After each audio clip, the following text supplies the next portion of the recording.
अक्सर जब भी लव जिहाद के केस सामने आते हैं, सारे हिंदू मिलकर जिहादियों को कोसने लगते हैं। लेकिन मुझे एक बात बताइए कि उन्होंने अलग क्या किया? वो तो 800 सालों से यही काम कर रहे हैं। वो आपके मंदिर तोड़ रहे हैं, काफिरों को मार रहे हैं और काफिरों की बेटियों को टुकड़े टुकड़ों में बांटकर उनकी दुर्दशा कर रहे हैं। जो उन्होंने मुगलों से सीखा वो उसके नक्शे कदम पर आज भी चल रहे हैं। लेकिन आपने अपने धर्म, संस्कृति और इतिहास के नाम पर क्या सीखा? हमने ना धर्म शास्त्र खोल कर पढ़े हैं, ना कभी अपना इतिहास पढ़ा। हमने रास रचाने वाले, मुरली बजाने वाले कृष्ण को तो पढ़ लिया, लेकिन नारी सम्मान के लिए महाभारत रचाने वाले कृष्ण को नहीं पढ़ पाए। हमने निर्मल कोमल हृदय श्री राम को तो पढ़ लिया, लेकिन अधर्मी रावण का विनाश करने वाले श्री राम को हम जान नहीं पाए। हमने छत्रपति शिवाजी महाराज, महाराणा प्रताप, गुरु गोविंद सिंह और न जाने कितने ही वीरों के नाम पर जातिगत प्रशंसाएं हासिल कर ली, लेकिन उनके जैसे कार्य नहीं कर पाए और न ही उनके जैसे अन्याय के खिलाफ आवाज उठा पाए। हिंदुओं ने अपनी बेटियों को जौहर में कूदने वाली उन क्षत्राणियों की न कभी वेदना से परिचय कराया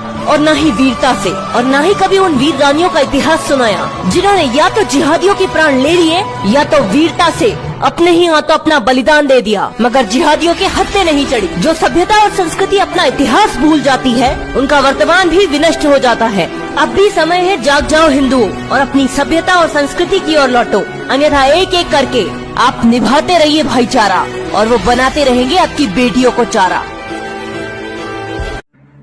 जय श्री राम। योगेश अनंत काले का सभी सुनने वालों को प्यार भरा नमस्कार। मित्रों, अगर मेरा कंटेंट आपको अच्छा लगता है तो लाइक करिए, शेयर करिए और सब्सक्राइब करना ना भूलिए। बेल आइकन भी दबाइए और लाइक का बटन भी दबाइए। मित्रों, लगातार 1762 के बाद एक साल से बड़े तेजी से कर्नाटक के राजकीय पटल पर हैदर का 14वीं का चांद अब चमकने लगा था और मुरार राव को उसने जब उसके ही गुत्ती गांव में मात दी तो वो और ज्यादा बलवान हो गया। उसके बाद उसने बिजनौर के नवाब को सड़क पे ला दिया। होनवार का नया बंदरगाह भी हैदर ने बनाया। वहां निजाम के भाग्यनगर से उसने संधि भी कर ली थी। बिजनौर के बाद उसके बगल में सौंधे एक पेशवा मंडलिक राजा था। उस सौंधे पे हमला करके उसने पेशवा से सौंधे को तोड़ा और अपने राज्य में शामिल किया। शिरा गांव का नवाब था। उस नवाब का एक जमाई था। उस जमाई को हैदर ने सरदार बनाकर हिंदवी स्वराज्य पर हमला करने के लिए भेज दिया। सावनूर नवाब, जैसे मैंने बार बार बताया है, पेशवा का मंडलिक राजा था। 1763 के वर्षा ऋतु में हैदर ने इस हमारे शीरा गांव के जो नवाब थे उसके जमाई राजा मीर फैजुल्ला को सावनूर पे हमला करने के लिए भेजा। अगस्त में हैदर और मीर फैजुल्ला ने सावनूर जीत लिया। आगे हुबली और मिश्री कोट पे भी उन दोनों ने कब्जा कर लिया। अब ये 3 विजय से मीर फैजुल्ला के पंख ज्यादा फड़फड़ाने लगे। मीर फैजुल्ला आगे धारवाड़ तक भागा दौड़ा। वहां पे धारवाड़ में उसने धावा बोला और धारवाड़ जीत लिया। वहां मेघश्याम राव पटवर्धन को उसने मात देके कैद करवाया और हैदर के पास भेज दिया। मदमस्त फैजुल्ला आगे बढ़ता जा रहा था। इसके आगे समुंदर के किनारे हमारे कोकण से नजदीक गोमान तक से सटा कर्नाटका का एक इलाका है कारवार। फैजुल्ला ने कारवार को भी लूट लिया। आप ये समझ ले कि कुल मिला के इस पेशवा के क्षुद्र आपसी कलह ने, गृह कलह के कारण हैदराबाद ने 50 लाख से ज्यादा राजस्व देने वाले प्रांत को हिंदवी स्वराज्य से तोड़ दिया। क्षुद्र गृह कलह, बस, बाकी कुछ नहीं था। दादा का अहंकार और उसका स्वार्थ, और मराठे वैसे भी उसी हालत में भी पूरा साल निजाम की कमर तोड़ने के पीछे लगे हुए थे, जैसे हमने पीछे सुना। और दक्षिण में उन्हें उसका खामियाजा फिर उठाना पड़ा, क्योंकि मैंने लास्ट एपिसोड में भी बताया था कि मराठे उस वक्त टू फ्रंट वॉर लड़ने में सक्षम नहीं हुए थे। एक बाजू हैदर, दूसरे बाजू निजाम, और ऊपर नजीब नहीं, इम्पॉसिबल था। उतनी ताकत ही मराठों में नहीं बची थी। और मुझे तो ये 1763 का जो हैदर का हमला है, ये तो निजाम और हैदर की सोची समझी रणनीति भी लगती है, क्योंकि दोनों शिया थे, दोनों में संधि करार हुआ था और दोनों एक दूसरे के बीच न आने का उन्होंने वादा कर रखा था। 10 अगस्त से राक्षस भुवन में जब निजाम निपट गया और सितंबर अक्टूबर में संधि वार्ता में 2 महीने निकल गए, इसके बाद मित्रों गोपाल राव पटवर्धन को कर्नाटका में आगे भेजकर 1764 के फरवरी में माधवराव पेशवा फिर कर्नाटक पहुंचा। हैदर पे उसने धावा बोल दिया, नाना फडणवीस को उसने पुणे बिठा दिया, स्वयं मोरोपंत के साथ कर्नाटक निकल गया। राघोबा दादा तो स्नान संध्या और अध्यात्म में लीन होने का नासिक में अभी भी नाटक कर रहा था। रास्ते बिनी वाले, अक्कलकोट के हमारे शाहजी भोसले, घोरपड़े, आनंदराव सुपेकर, शाहजी भापकर, इन जैसे निष्ठावानों को माधवराव ने अपने साथ कर्नाटक मुहिम के लिए लिया था। और बड़े बहुत विचार के बाद मित्रों माधवराव ने सखाराम बापू को भी अपने साथ कर्नाटक मुहिम में ले लिया। 2 एपिसोड पहले मैंने कहा था ना कि युवा माधवराव राजनीति में बड़े तेजी से परिपक्व होते जा रहा था। कर्नाटक जाना था तो रास्ते में पड़ा कोल्हापुर में राजमाता जीजाबाई से माधवराव मिला। कोल्हापुर से आगे कर्नाटक के सीमावर्ती क्षेत्र में अपनी हिंदवी स्वराज्य की सत्ता पुनर्स्थापित करके माधवराव चिकोड़ी मनोड़ी तक पहुंचा। कोल्हापुर में जीजाबाई को ये दोनों सूबे देने का वादा किया था, तो जीजाबाई को दिए वचन के तहत माधवराव ने ये 2 गांव कृष्णाबाई शिंदे के जो अधिकार में थे वो कृष्णाबाई शिंदे से छीनकर जीजाबाई को सौंप दिए। अब 1764 का चैत्र महीना आ गया था। अभी उसके पास 40,000 के आसपास मराठी सेना जमी थी। मित्रों अगस्त 1763 के थके हारे अपने मावड़े जो कर्नाटक से विदर्भ, मराठवाड़ा, दक्षिण महाराष्ट्र सब जगह घूम के घर लौटे थे, वो अब नए जोश के साथ चैत्र में माधवराव से जुड़ने लगे। माधवराव मातृभक्त तो था ही, कोई शंका ही नहीं है। और यही कारण है कि कुछ भी चाहे दुय्यम हो, चाहे महत्वपूर्ण हो, घटना हो या अपने मन के विचार हो, वो खुल के अपनी माता को पत्र लिखकर जरूर बताता था और मरते दम तक ये उसने नियम नहीं तोड़ा।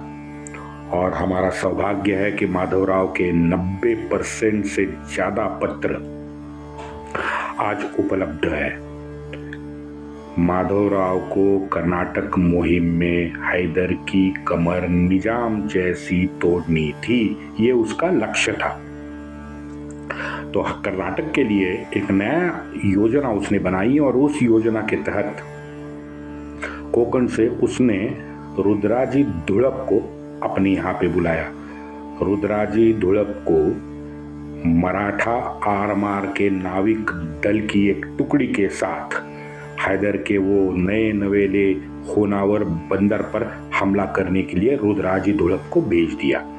अब रुद्राजी तो बहुत अनुभवी था, निषाद हमारा अनुभवी था, पराक्रमी भी था और कई युद्धों में मराठों की तरफ से लड़ा भी था। हैदर के होनावर को रुद्राजी ने संपूर्णतः भस्म कर दिया। कहते हैं रुद्राजी ने किनारे की मछुआरों की छोटी छोटी जो नावें थी ना, उसको भी नहीं बख्शा। हैदर के लिए होनावर का भस्म होना ये बहुत बड़ा झटका साबित हुआ और कारण भी है। उसका कारण यह है क्योंकि पैसे की मुख्य उगाई समुद्र रास्ते से ही होती थी। यूरोप के जो लुटारे थे, हमने देखा है चीन और भारत से मिली वो लूट को इसी रास्ते से यूरोप भेजने लगे थे। और सबसे बड़े क्रूर शैतान वो तो ये चारों गोरों के देश थे और समुद्र पे इनका अधिकार उन्होंने जमा लिया था। मित्रों, चीन को अफू का जो नशा है उसकी लत लगाने वाले, ये ड्रग कार्टेल चलाने वाले यही यूरोपियन गोरे देश है, ये हमें भूलना नहीं चाहिए। चीन को नशेड़ी इन्होंने ही बनाया है। सस्ते में चीन में आफू बेचो, चाय रेशम और लूट का सामान यूरोप भेजो, है ना, यही धंधा था और इससे माल कमा रहे थे। भारत और चीन में मात्र व्यवहार का वाद है, व्यवहार का वाद था, पुरातन काल से ये व्यवहार का वाद है, चोल साम्राज्य से ये वाद चलता आ रहा है। और हमारा ऐतिहासिक काल अब अगर पूरे देखोगे, 2-3 हजार का इतिहास देखोगे, तो चीन और भारत इन दोनों में कभी भी सांस्कृतिक वाद हुआ ही नहीं है। जो वाद है वो व्यवहार के तहत वाद है, सांस्कृतिक वाद कभी भी नहीं हुआ, आइडियाइज्म पे वॉर कभी भी नहीं हुआ। ये यूरोपियन हलकट चर्च वाले, डीप स्टेट वाले, ये अफू के निर्यातदार, इन्होंने भारत को चीन विरोध का चूरन चटवाया। चीन का हमेशा हवा दिखाते ये लोग चले आ रहे थे आज तक। होनावर मित्रों वहां जल रहा था। तभी मराठों को खबर मिली कि हैदर बिदनूर के पास अभी भी है। माधवराव ने तुरंत गोपाल राव पटवर्धन को बिदनूर पे रवाना कर दिया। मित्रों, यहां भी हैदर ने मराठों से मात खाई, लेकिन हैदर यहां बिदनूर से जिंदा बच के बंगलुरु भाग गया। गोपाल राव के पीछे माधवराव मुख्य फौज के साथ आ रहा था। प्रथम हुबली ये लोग गए, हुबली के बाद धारवाड़ गए। दोनों को पुनः मराठों ने जीत लिया। जो हमारे जमाई राजा फैजुल्ला ने जीता था ना, उसको फिर अपने कब्जे में ले लिया। वस्तुतः आज के मुंबई बंगलुरु हाईवे, अगर हाईवे पे आप जाओगे तो धारवाड़ हुबली ये दोनों शहर पड़ते हैं। शायद इनकी म्यूनिसिपालिटी भी आज एक ही है, बहुत नज़दीक शहर है। पहले धारवाड़ पड़ेगा फिर हुबली आएगा। अब पता नहीं हमारे मराठी क्योंकि नीचे से ऊपर आ रहे थे, तो उन्होंने पहले हुबली जीता फिर धारवाड़ जीता। 11 अप्रैल को माधवराव ने अपने माता को पत्र लिखा है। हुबळीहून कूच करून सावनुरात पोचलो, नवाब आमचे भेटीला सीमेवर आले होते। दूसरे दिन हम उनकी भेंट करने गए। मुरारराव आने वाले हैं, अब तक पहुंचे नहीं हैं। ये माधवराव अपने मां को लिखता है। माधवराव जाने से पहले सावनूर के नवाब और घोरपड़े दोनों ने हैदर से मात खाई थी। यह हमने लास्ट एपिसोड में देखा।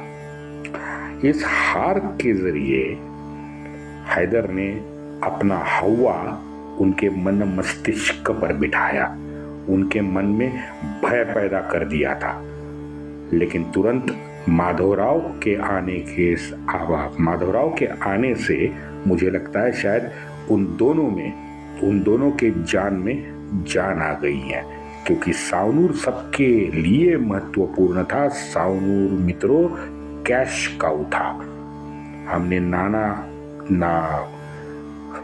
नाना के एपिसोड में भी देखा है, नाना ने हर बार पैसे की कमी की पूर्ति सावनूर प्रांत से ही की है।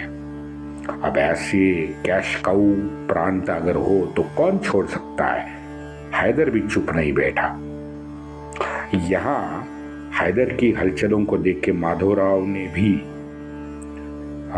सावनूर के आसपास के नहरें हो, नदी हो, पर्वत हो, टीले हो, जंगल हो, इन सब का अभ्यास करने के लिए छोटी छोटी पहले टुकड़ियां भेजी और उसके बाद में एक युद्ध नीति बनाई।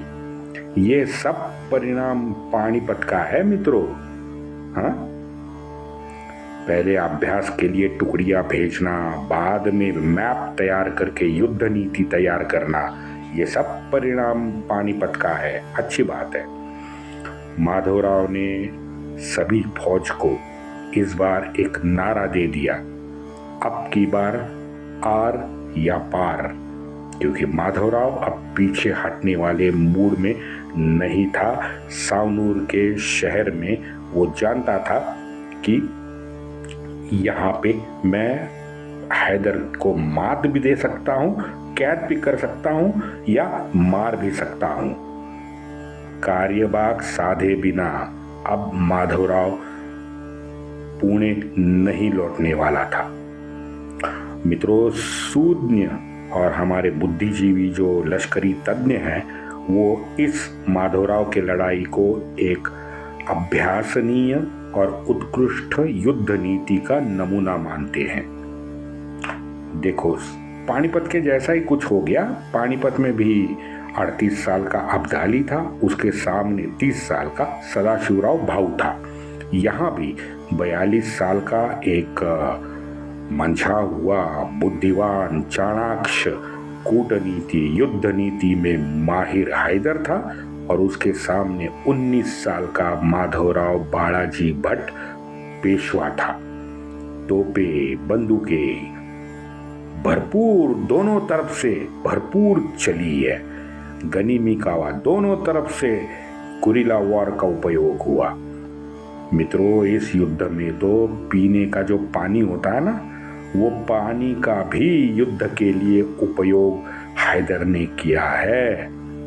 आप ये मान के चलिए कि तरकश के जितने भी तीर थे ना, इस युद्ध में दोनों ने चलाए हैं। वंदे मातरम।